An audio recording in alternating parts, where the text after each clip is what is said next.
교회 창립 91주년입니다. 이건 굉장히 의미가 있다고 생각합니다.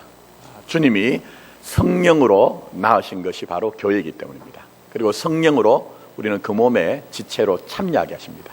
그래서 오늘 성가대가 찬양한 것처럼 주님의 몸된 교회를 사랑하게 하소서 하는 것이 여러분의 기도가 되고 또 소원이 되고 교회에 허락하시는 영광 여러분에게 또 나타나기를 예수님의 이름으로 축복합니다. 자, 오늘 제가 영상을 하나 준비했습니다. 준비된 영상을 좀 함께 보도록 하겠습니다.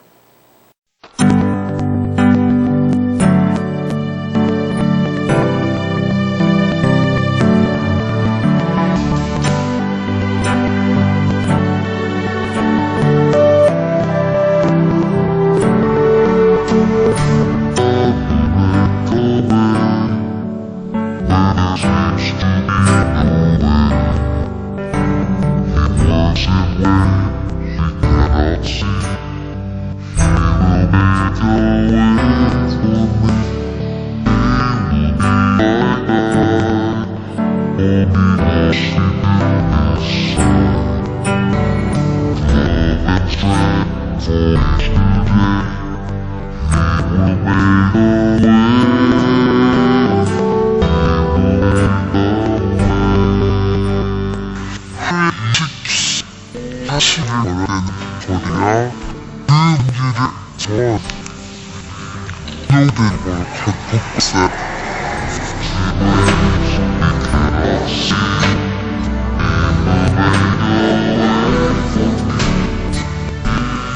천의 수를 배알이 나서 자기 모습에 그가 있어. 엄마 마음이 많이 아픈다. 나 이걸 살려주면 엄마 마음도 나아가게.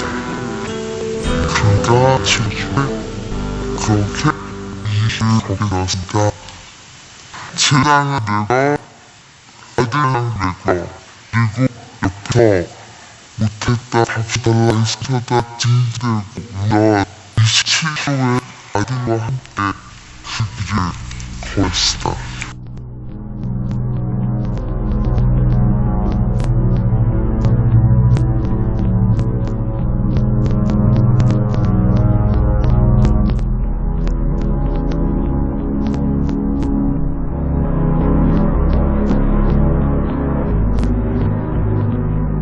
친구의 돈을 받아. 여기 괜찮은 남자가 3명 있는데 혹시 몰라? 응? 우리 같이 걸어주니까 걱정하지 마. 그랬더니 정말 제 배는 무서운 체력이 27kg 저희를 무드를 두고 땡치로 걸은 것 같습니다. 저 아이를 번갈아서 3시간 전화 쏘서 걸었는데 제 마음은 어딜 가야지? 뭘 해야 될까? 내가 알고 있는 폐란 그 몸이 다 먹었었는데 난 저녁에 뭘 가야지? 이런 생각으로 정말 더 예전 폐하보다 마음은 더 변했습니다.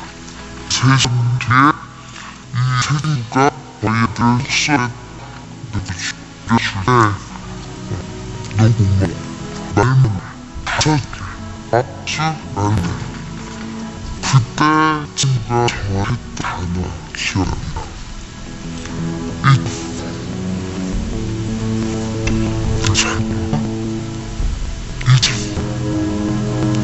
그럼 의뢰인 여자고 오해가 있대. 나는 돈 봤으니 배워야겠어. 오늘 뭘 사줄까? 그게 친구가 저한테 이러니까 우리는 즐거웠어. 진우야. 일기, 사람들이 내 배우는 꼴을 주는 받으라.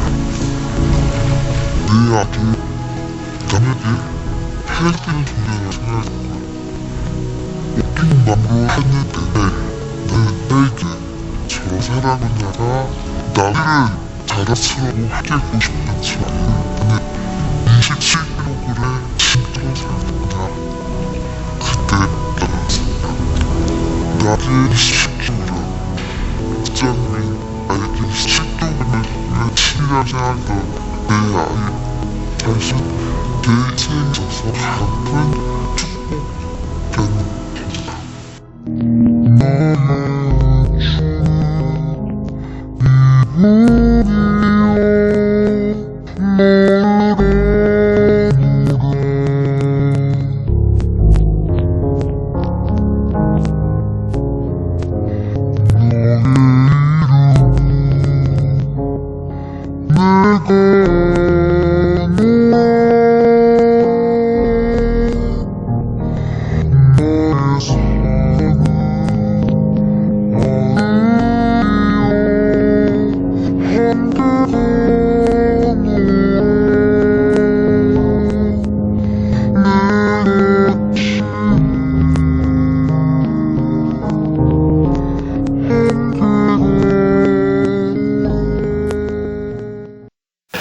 예, 감사합니다. 이 땅에 존재하는 모든 것들은 이제 어떤 결과와 영향력을 나타냅니다. 예를 들면 지금 이제 생명이 없는 큰 돌덩어리가 여기 예배실에 자리를 잡고 있다고 하면 여러분 마음속에 여러 가지 생각이 이제 교차를 할 것입니다. 아니 왜 예배실이 준비가 되지 않았지? 교회를 위해서 봉사하는 사람들은 뭘 하는 거야? 아니 이 돌을 갖다 놓은 사람은 누구야? 이렇게 이제 그런 마음도 드실 것이고, 또 조금 긍정적으로 생각하시는 분은 오늘 예배를 위해서, 설교를 위해서 소품으로, 소독으로 사용이 되는 모양이다, 뭐 이런 이제 생각도 하실 거예요. 근데 이제 존재하는 것 중에 특히 살아있는 것, 생명 있는 것은 우리에게 훨씬 많은 영향력을 끼칩니다. 자, 예를 들면 여러분이 오늘 예배를 잘 드리고 싶은 마음을 가지고 왔다고 저는 믿고 있습니다. 근데 이 자리에 그럴 일이 없지만 작은 참새 한 마리, 새 한 마리가 들어와서 마구 이곳저곳을 날아다닌다고 하면 여러분의 마음과 상관없이 여러분이 예배를 드리기가 참 힘드실 거예요. 자, 그렇다고 하면 살아계신 하나님의 영, 주님의 영이신 성령님은 분명히 살아계시잖아요. 역사하시잖아요. 그러면 우리 교회 91주년을 맞고 이제 100년을 향해 나가는 우리 교회에 또 우리의 삶에 성령님이 임재하시고 성령님이 함께 하신다고 하면 분명히 제가 말씀드린 것처럼 어떤 결과, 역사, 또 그런 이제 영향력이 나타날 것이란 것입니다. 자, 그렇다면 오늘 본문 말씀을 통해서 우리가 좀 몇 가지를 살펴보겠습니다. 자, 첫째는 주님이 우리에게 말씀하시는 것은 성령님이 우리에게 임하실 때 우리는 우리가 가진 기존의 삶의 의미와 가치가 바뀌어지고 변화된다고 말씀하세요. 다르게 표현하면 성령님이 오셔서 우리의 가치관을 바꿔내신다는 것이죠. 자, 오늘 우리는 한 영상을 보고 삶에 지쳐있던 한 여인이 7살짜리 아이를 데리고 과감한 결단을 한 것을 보았습니다. 산티아고, 스페인의 산티아고 길이라고 하죠. 그 이제 원래 야고보가 복음을 전하기 위해서 갔던 그 길입니다. 전성에 의하면 그걸 이제 한 800km. 이거 뭐 혼자 가도 어렵습니다. 그런데 이제 그 7살짜리 아픈 아이를 데리고 간다는 것은 거의 불가능한 일이죠. 그래서 이제 가다가 보니까 여러 가지 어려운 일들, 힘겨운 일들 만났는데 그때 곤란을 당할 때에 오늘 영상을 보니 함께 길을 걷던 순례객들이 그 27kg의 아이를 무덤을 태우고 길을 가죠. 그리고 이제 목적한 곳에 도착했을 때 너무 마음이 무거우니까 이 여인이 내가 뭐로 당신들의 그 호의에 대해서, 선에 대해서 갚아줘야 됩니까? 라고 할 때 충격적인 말을 했잖아요. 우리는 즐거웠다. 우리는 즐거웠다. 그리고 내가 볼 때 너에게 좀 말하고 싶은 것은 너가 길이, 사람들이 너에게 호의를 베푸는 것을 좀 잘 받아들였으면 좋겠다 하는 그 한마디의 말, 그것 때문에 이 여인에게는 영혼의 지진이 일어났거든요. 지진이 났어요. 자기는 지금까지 자기 아이를 짐으로 생각했다는 거예요. 27kg의 아이를 짐으로 생각했는데 그 말 때문에 돌아보니 자기의 그 인생의 짐, 워킹맘으로서 너무 고단한 삶을 살았던 그 인생의 짐이 자기의 축복의 이유였다 하는 그런 가치관이, 의미가 바뀌어졌다는 거예요, 여러분. 자, 그러면 여러분 오늘 이 영상을 보시면서 좀 빨리 느낌이 오시는 분들은 성령님이 하시는 일들이 이와 같다는 것을 아실 거예요. 이와 같다는 것을 아실 거예요. 왜냐하면 성령님은 이제 이름을 가지고 계신데 보혜사 성령, 이런 이름을 가지고 있습니다. 자, 보혜사라는 이름의 뜻은 보하고 은혜를 베푼다는 뜻입니다. 그리고 이 성령이란 뜻은 파라클레토스인데, 파라란 말은 곁에란 말이고 클레토스란 말은 이제 함께 있는다, 곁에 있는다, 이런 말이에요.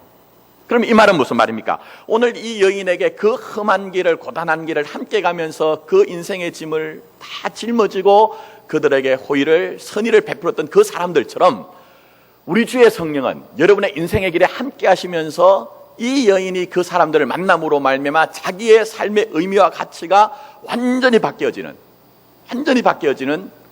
그런 삶의 경험들, 그야말로 터닝 포인트를 경험한 것처럼 정말 살아계신 성령님을 경험한 교회, 정말 살아계신 하나님의 성령님을 임재를 경험한 사람들은 자기가 고수하고 있던 그 삶의 의미와 가치가 바뀌어지게 되어 있다는 거예요, 여러분. 바뀌어지게 되어 있다는 거예요, 여러분. 예? 여러분 생각을 해보시면 이 삶의 의미와 가치가 얼마나 소중하냐면요, 우리가 어떤 일을 할 때 지식이 부족해서 못하거나 능력이 부족해서도 못하는 경우가 있지만 삶의 의미가 뭔지를 못해서 못하는 경우가 있어요. 또 더 나가서는 삶의 의미가 있기는 있는데 좀 그 삶의 의미가 잘못된 왜곡된 삶의 의미와 가치를 가질 때는 참 무능한 사람이 됩니다. 무능한 사람이 돼요. 그래서 여러분 오늘 이제 읽지는 않았지만 48절로 한번 올라가 보십시오. 거기에 보시면 주님이 아주 소중한 말씀을 이 제자들에게 말씀합니다. 너희가 이 모든 일에 뭐라고요? 정인이라 알겠어요. 근데 잘 생각해 보십시오. 주님의 부르심은 이미 있었어요. 과거에 갈릴리 바다에서 그들에게 너희가 사람 낚는 어부가 되게 하겠다고 하실 때 그 음성의 감격 속에서 이들은 배도 버려두고 가족도 버려두고 주님을 따랐거든요. 그러면 이미 과거에 그들은 주님을 통해서 삶의 의미와 가치를 가졌다는 거예요. 근데 여러분 문제가 있죠. 제자들에게 분명히 문제가 있습니다. 그것은 바로 주님이 말씀하신 하나님의 나라의 가치와 의미가 이 제자들이 추구하던 것과는 전혀 달랐다는 거예요. 전혀 달랐다는 거예요. 그래서 정도로 우리가 내세울 수 있는 것이 있습니다. 그게 뭐냐면 제자들에게 다툼이 있었다는 거예요. 분란이 있었다는 거예요. 뭐 때문에? 누가 더 크냐? 누가 더 크냐 하는 것 가지고 다툼이 있었다는 거예요. 그래서 갈릴리 가버나움에서도 제자들은 누가 더 크냐 하는 것을 가지고 다투었습니다. 또 마태복음 20장과 마가복음 10장을 보면 그때도 마마보이가 있었던 것 같아요. 야고보 요한이 그냥 자기 혼자만 한 것이 아니고 자기 어머니까지 거기 합세해서 가세해서 누가 주님의 왼편과 주님의 그 오른편에 설 것인가 하는 것 가지고 제자의 공동체에 분란이 일어나거든요. 또 더 심각한 것은 주님이 십자가를 목전에 둔 6월절 전날 밤에 만찬을 하실 때 그때도 여전히 이 사람들은 누가 더 크냐 하는 것을 가지고 다투고 있어요. 왜 이런 모습이 나타납니까? 말씀드린 것처럼 이들의 삶의 의미와 가치가 주님과는 생각하는 것이 완전히 달랐다는 거예요. 이들이 주님을 따라가기는 갔으나 이들이 생각하는 하나님의 나라는 다윗의 왕국을 세우고 난 후에 그 기여도에 따라서 농공행상을 했던 것처럼 주님께서도 주님의 나라를 세우실 때 우리가 그렇게 주님을 위해서 고생했는데 우리의 그 헌신과 열심과 실적을 따라서 농공행상을 하실 것이야, 이런 마음이 있으니 다툼과 분란이 끊이지 않았던 거예요, 여러분. 제자들은 이렇게 하나님의 나라를 지향한다고 했습니다. 하나님의 나라가 전부라고 얘기했습니다. 그러나 실제적으로는 그들의 삶의 의미와 가치가 바르지 못하니 십자가 앞에서 전부 다 모래알처럼 흩어지고 말았던 거예요. 자, 그런 점에서 교회 창립 91주년을 맞고 성령 강림 주일을 맞은 우리가 오늘 이 주일에 우리가 우리 스스로를 점검해야 합니다. 내가 과연 하나님의 나라로 사는 믿는 자인데, 주님을 따르는 자인데 내가 가진 삶의 의미가 무엇일까? 내가 가진 삶의 가치가 무엇일까 하는 것들을 돌아볼 필요가 있다는 거예요, 여러분. 돌아볼 필요가 있다는 거예요. 사실 이제 제가 목회를 하다 보니까요, 신앙을 가지시는 분들이 특히 이제 초신자들 같은 경우에 예수님을 믿는 교회에 나오는 이유 중에 때로는 인생에 큰 어려움을 당해서 문제가 있어서 그걸 해결해 보려고 나오신 분들이 계세요. 그거 나쁜 거 아닙니다, 여러분. 그게 하나님의 부르심일 수가 있어요. 또 그 정도는 아니어도 여러분 전부 다 여러분 예수님 믿으면서 이런 마음이 있잖아요. 아이고, 내가 신앙생활 하면은 그래도 내 마음에 평안이라도 있었으면 좋겠다는 그런 마음들이 있잖아요. 그것도 나쁜 것 아니에요. 평안을 위해서 기도하십시오. 근데 여러분 중요한 것은 내가 예수님을 믿어가면 믿어갈수록 내가 목적하고 내가 원하는 것만 목적이 된다면, 그것만 목적이 되어서 내가 주님을 인격적으로 만나는 만남이 없고 주님이 우리에게 원하시는 그 삶의 의미와 가치를 깨닫지 못한다면 신앙생활 해도 정말 깊은 신앙생활 하기가 힘듭니다. 그래서 그런 분들 중에는 목회를 하다 보면 많은 분들이 나중에는 신앙생활을 포기하는 경우도 있더라고요. 물론 초신자들이나 신앙이 어리신 분들에게만 적용되는 게 아니에요. 때로는 나는 모태신앙이다, 내가 뭐 4대 5대 신앙을 가졌다는 그런 분들 속에서도 사실은 신앙생활하면서 삶 가운데서 신앙의 의미와 가치를 깨닫지 못하면 굉장히 관습적이고 습관적인 신앙이 됩니다. 생명의 풍성함을 전혀 누리질 못해요. 그래서 체면이 있으니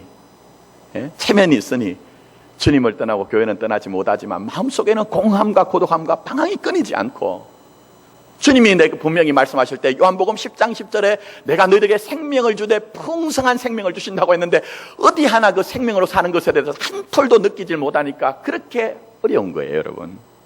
자, 그래서 진짜 살아계신 성령님이 교회에 오시고 진짜 살아계신 성령님이 여러분의 인생을 터치하실 때 하시는 일이 무엇입니까? 근본적으로는 여러분의 삶의 의미와 삶의 가치를 전부 다 주님의 것으로 바꾸어내고 변화시키는 것으로 일을 하신다는 거예요, 여러분. 자, 그래서 한번 보겠습니다. 44절부터 48절까지 읽진 않는데 눈으로만 한번 보세요. 여러분 쭉 한번 눈으로 보시면 주님이 이제 제자들에게 이 일을 전하라, 이 모든 일을 전하라 했는데 그 내용이 이런 것입니다. 자, 그게 간단하게 살펴보면 예수님의 십자가와 부활이에요. 예수님의 십자가 부활, 이것은 복음의 내용입니다. 자, 그 다음에 47절에 보면 거기에 등장하는 단어가 하나 있죠. 회개라는 단어가 나옵니다. 그러니까 주의 이름으로 그 주의 이름을 선포할 때 회개의 역사가 일어나는 것을 전하라, 그렇게 얘기합니다. 자, 이제 저를 보십시오. 여기서 정말 중요한 것이 있습니다. 그게 뭐냐 하면 전하는 자는 그냥 전할 수가 없어요. 내가 전해야 되는 내용을 내가 먼저 경험을 해야 돼요. 전하는 자가 내가 전해야 되는 내용을 경험하고 알지 못하면 내가 전하는 것은요, 거짓이거나 진실이었거나 내가 아무리 그것을 전한다 해도 그게 힘이 없는 거예요. 능력이 없는 거예요, 여러분. 그래서 여러분 아시는 것처럼 전하는 자, 정인의 삶을 살아야 되는 제자들에게 먼저 어떤 일이 있습니까? 먼저 예수님의 십자가와 그의 부활하심을 경험하고 목도하고 그것을 다 연합함으로 경험을 했죠. 근데 오늘 우리가 성령 강림주를 맞아서 이들이 경험한 것 중에 정말 우리가 주목할 말씀이 있습니다. 이미 말씀드렸습니다. 47절 말씀 보시면 회개라는 단어가 등장합니다. 이 회개라는 것이 무엇일까요? 우리는 때로는 회개라고 하면 내 잘못한 것을 눈물 콧물 흘리며 감정적으로 정서적으로 우리가 반성을 하는 것을 우리가 생각을 합니다. 그런데 회개는 그 정도로 천박한 게 아니에요, 여러분. 눈물 콧물 흘리는 게 천박하다는 것이 아니고 단순히 반성을 하는 정도가 아니라니까요, 여러분.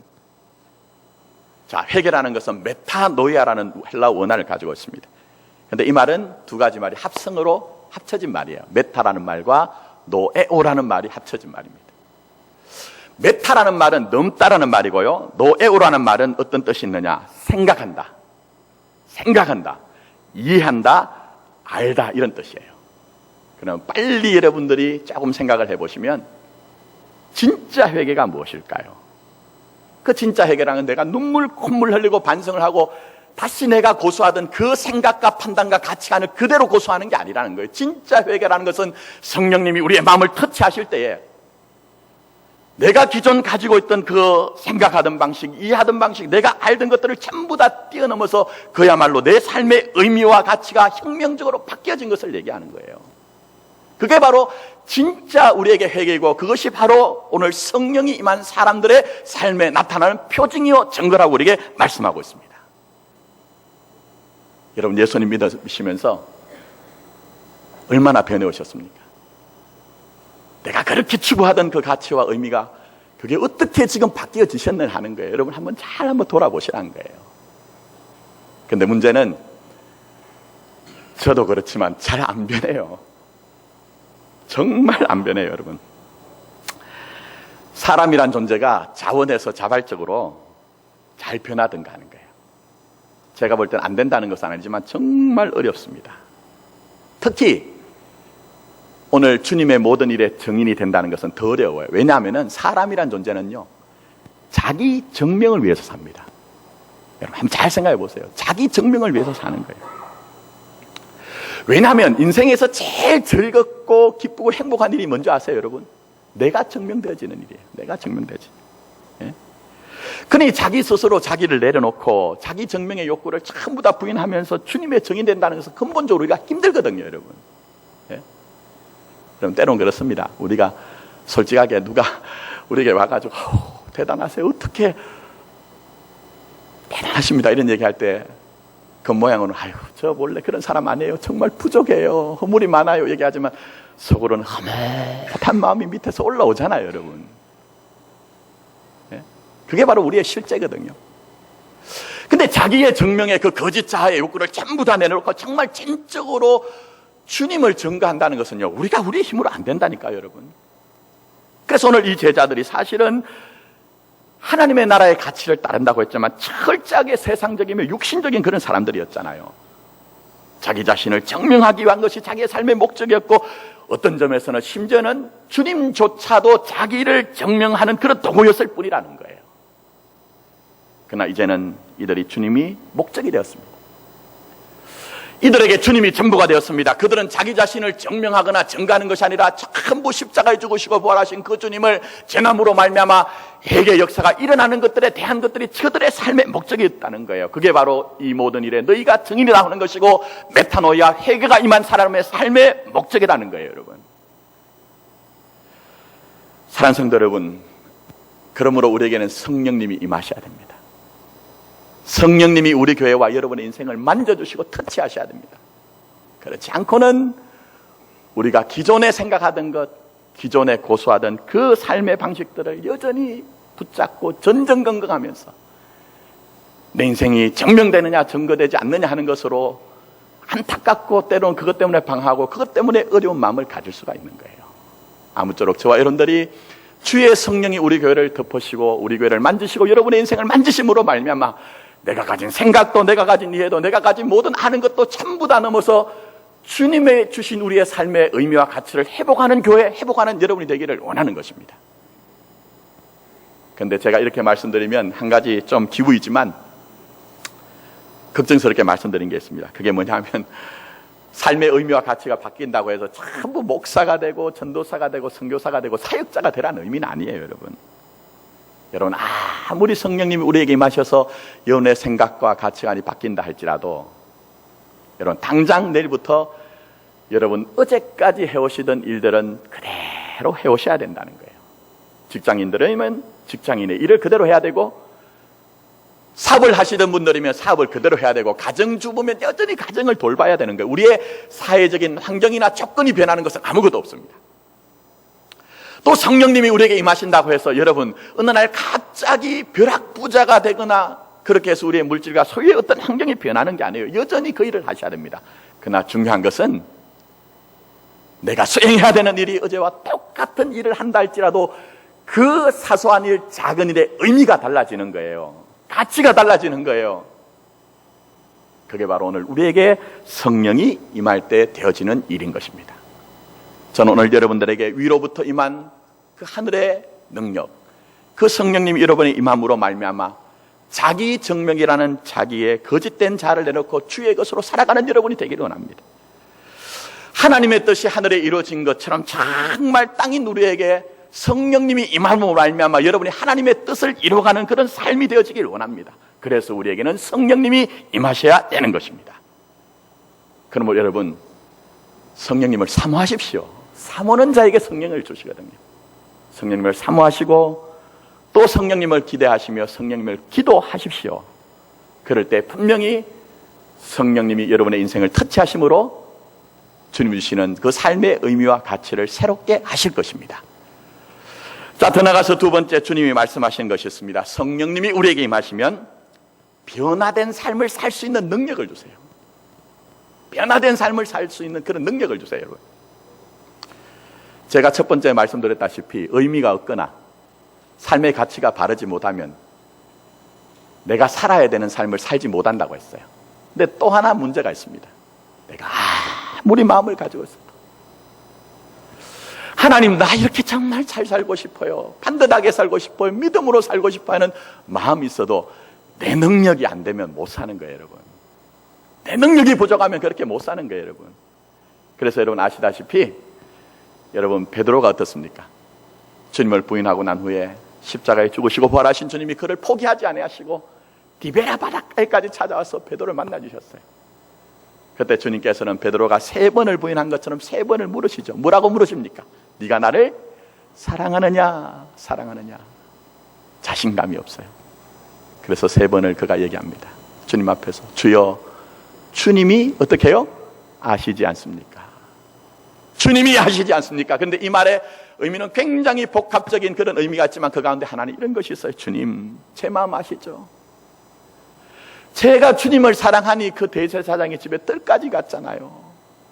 근데 그때 제 능력이 부족해서, 제 힘이 부족해서 십자가를 직면하지 못하고 그 두려움 때문에 제가 계집종 하나의 그 소리에 나는 그를 모른다고 부인을 했어요. 그러니 제가 제 마음이 문제가 아니고 제 부족한 능력이 문제였던 것입니다. 주님, 제 마음 아시죠? 이런 이제 마음이 여기에 들어있는 거예요, 여러분. 여러분, 원래 뜻은 그런 것이 아닙니다. 근데 우리가 너무 처절하게 삶의 현장에서 경험을 하다 보니 많은 분들이 기도를 하실 때 이렇게 기도를 하세요. 마음은 뭐라고요? 원이로되 뭐가 약해서? 육신이 약해서. 예? 마음은 원이로되 육신이 약해서. 크기가 이런 마음이 이제 베드로에게 있는 거예요. 그런 마음이 담겨져 있는 거예요. 제가 목회를 하면서 그래도 신앙생활 하시는 분들 만나서 대화를 해보면요, 마음 쫙 무석에는요 전부 다 갈망이 있어요. 목사님, 저 정말 예수님을 위해서 사랑하면서 예수님 위해서 살고 싶어요 하는 그런 마음들이 다 있어요. 여러분, 정말 주일마다 나오셔서 말씀을 들으면서도 나는 말씀과 상관없이 내 욕망을 위해서, 내 탐욕을 위해서 그렇게 살겠다는 분, 제가 볼 때는요 한 분도 안 계시거든요. 한 분도 안 계세요. 근데 문제는 뭡니까? 문제는 뭡니까? 우리의 이런 마음과 우리의 마음의 이런 갈망과는 전혀 다르게 때는 우리가 그렇게 실패하고 낙마하고 때로는 주님을 위해서 사는 것이 아니라 때로는 세상과 나를 위해서 사는 이유가 뭡니까? 사실은 마음이 없어서가 아니라 내가 그것을 수행할 수 있는 능력이 부족하더라는 거예요. 능력이 부족하더라는 거예요, 여러분. 제자도 마찬가지 아닙니까? 이미 자질도 안 되고 그들의 능력도 안 되는 게 다 판명이 되었잖아요. 그런데 지금 주님이 이 일의 정인이 되라, 나의 정인이 되라고 말씀하세요. 참 곤란한 일입니다. 어려운 일입니다. 왜 그럴까요? 이미 말씀드린 것처럼 이들은 자기 스스로는 할 수 없는 존재라는 것이 판명이 되었고, 드나서 이 모든 일의 정인이 되라는 것은 주님이 십자가를 지고 그 길을 가셨기 때문에 정인된 자들은 꼭 그 모양으로 그 길을 가야 된다는 의미가 있는 거예요. 그래서 이미 주님께서 너희가 나를 따르거든 자기를 부인하고, 자기 뭘 지고 따르라고 했죠? 십자가를 지고 따르라는 거예요. 근데 능력 없는 자가 어떻게 이런 일들을 감당할 수가 있는가 하는 거예요. 그래서 이제 주님께서는 이들에게 자신의 능력이 아닌 뭔가 특단의 조치, 정말 특단의 조치가 있어야 된다는 겁니다. 바로 그게 뭡니까? 오늘 본문 말씀 보시면 위로부터 임하는 능력. 이 땅 아래에 자기의 자신의 스스로의 지식과 능력이 아니라 위로부터 임하는 그 성령의 능력이 입혀질 때만 그 주님의 증인이 되어서 모든 일의 증인이 되어서 하나님의 영광에 참여할 수가 있다는 거예요, 여러분. 그렇다면 이제 우리 교회와 여러분 자신을 한번 잘 성찰해 보십시오. 우리 이미 이렇게 살아야 된다, 저렇게 살아야 된다, 나름대로 삶의 당위성과 필요성을 다 알고 있어요. 근데 이렇게 살아야 된다, 저렇게 살아야 된다는 그 삶의 당위성과 필요성이 정말 여러분을 그렇게 살게 하든가 하는 거예요. 살게 하든가 하는 거예요. 안 됩니다, 여러분. 우리가 아무리 삶의 당위성과 필요성을 인식하며 그것을 인정한다 할지라도 그것을 수행할 수 있는 내적인 힘과 능력이 없으면 안 된다니까요, 여러분. 그래서 여러분 다시 한번 제자를 생각해 보세요. 그들은 주님과 함께 있었습니다. 주님의 말씀을 많이 들었습니다. 기적의 현실을 보기도 하였습니다. 많이 깨닫기도 하였습니다. 그러나 그 십자가 앞에서는 전부 다 흩어졌잖아요. 이건 바로 이 땅에 있는 그 우리의 힘으로 능력으로는 대단히 안 된다는 것을 폭로하고 있는 거예요. 우리도 보시면은 이런 이제 하나님의 말씀 앞에서 아직도 우리가 우리의 것으로 될 수 있다는 어떤 고집과 아집을 가지고 있다면 많이 우리가 아직도 부족한 거예요. 여러분 한번 잘 보십시오. 우리는 누가 말하지 않아도 나를 잘 알고 있습니다. 내가 지금 믿음으로 살고 있는지, 영적인 삶을 살고 있는지 없는지는 누가 말하지 않아도 내가, 내 마음이 나를 잘 알고 있다니까요. 또 더 나가서 여러분, 내가 지금 진실을 가지고 사는 것인지 거짓을 가지고 살고 있는 것인지 내가 나를 잘 알고 있거든요. 심지어는 우리가 죄를 싫어합니다. 때로는 죄를 지으면서도 죄 짓는 내가 너무 싫어요, 여러분. 근데 왜 우리는 그런 삶을 살지 못하는 것입니까? 바로 능력의 부족이라는 것이에요. 그렇게 살아야 된다는 것을 모르는 것도 아니고 필요성을 부인하는 것도 아니지만 그렇게 살 수 있는 능력이 안 되는 거예요. 그렇기 때문에 우리에게 필요한 것은 하늘로부터 입혀지는 그 능력이 있어야 된다는 거예요. 때로는 약하며 때로는 무능한 나에게, 때로는 두려워하는 나에게 내가 내 자신의 능력이 아니라 주님이 성령을 통해서 주시는 그 능력이 부어질 때만 우리는 그 원하는 삶을 살 수가 있다는 것입니다. 그래서 보시면 성령을 경험했던, 능력을 입었던 제자들이 어떻게 됩니까? 두려워했던 그들이 담대한 믿음의 사람이 됩니다. 세상의 거짓에 두려워하지 않고 대적을 하면서 하나님의 진실인 십자가 부활을 전하는 사람들이 됩니다. 또 더 나가서 그들은 예수님처럼 귀신을 쫓아내고 병든 자를 고치고 천국 복음을 전하는 사람들입니다. 이 말은 무슨 말입니까? 이제는 그야말로 자기가 자기의 목적이 된 것이 아니라 바로 자기 자신이 하나님 나라의 현존으로 살아가는 것이고 자기의 삶을 통해서 예수의 사건을 재현하며 살 수 있게 되었다는 것입니다. 그러므로 창립 91주년을 맞은 우리 교회, 또 오늘 예배를 드리는 저와 여러분들, 우리가 정말 주님이 원하시는 그런 영광된 주님의 정인된 삶을 살기 위해서 우리에게도 성령님이 입혀져야 된다는 사실을 인정하시고 이제는 성령님을 기대하며 성령님을 주시도록 기도하십시오. 그럴 때 지혜 없는 자로 지혜 있는 자를 부끄럽게 하시며 약한 자로 강한 능력이 무엇인지를 알게 하심으로 말미암아 우리 교회나 여러분들이 주님의 이 모든 일의 정인이라고 하신 그 영광된 일의 복된 삶을 살게 하실 것입니다. 이런 은혜가 91주년을 맞은 우리 교회, 또 그 몸의 지체로 참여하고 있는 여러분의 삶 가운데 분명히 일어나기를 예수님의 이름으로 다시 한번 축복합니다. 아멘. 기도드리겠습니다.